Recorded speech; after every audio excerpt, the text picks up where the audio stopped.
सैयारा तू तो बदला नहीं है, मौसम जरा सा रूठा हुआ है, सैयारा तू तो बदला नहीं है, मौसम जरा सा रूठा हुआ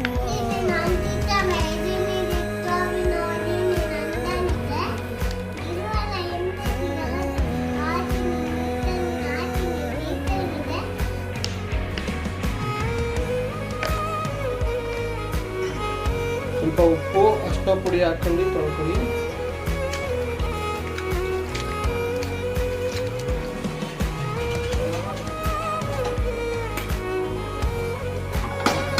ಎಣ್ಣೆ ಹಾಕ್ಕೊಂಡ್ರೆ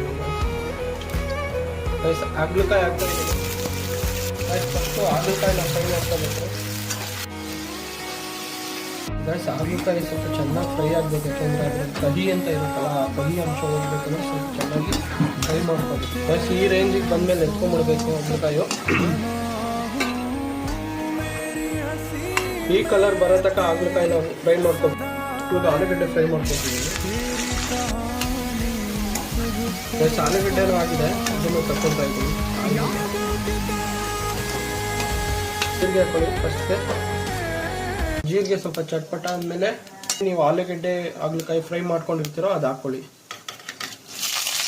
ನಾನು ರುಬ್ಕೊಂಡಿರೋ ಕಡಲೆ ಬೀಜದ ಪುಡಿ ಹಾಕ್ಕೊತಾ ಇದ್ದೀನಿ. ಸ್ವಲ್ಪ ಚಿಲ್ಲಿ ಪೌಡ್ರು, ಗರಂ ಮಸಾಲ, ಧನಿಯಾ ಪುಡಿ, ರುಚಿಗೆ ತಕ್ಕಷ್ಟು ಉಪ್ಪು ಚೆನ್ನಾಗಿ ಮಿಕ್ಸ್ ಮಾಡ್ಕೊಳ್ಳಿ.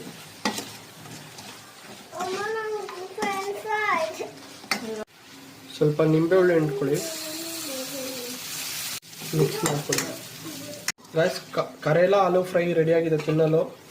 ನೀವು ಟೇಸ್ಟ್ ಮಾಡಿ ಹೆಂಗಿದೆ ಅಂತ. ಸೂಪರ್ ಬಂದಿದೆ ಗೈಸ್. ಈ ಕರೇಲ ಆಲೂ ಫ್ರೈನ ಹಿಂಗಾದ್ರೂ ತಿನ್ಬೋದು, ಇಲ್ಲಾಂದ್ರೆ ನೀವು ರೈಸ್ ಜೊತೆ ಸೈಡ್ ಡಿಶ್ ಆದ್ರೂ ಮಾಡ್ಕೊಂಡು ತಿನ್ಬೋದು. ಚೆನ್ನಾಗಿದೆ, ಮನೇಲಿ ಮಾಡ್ಕೊಳ್ತೀನಿ.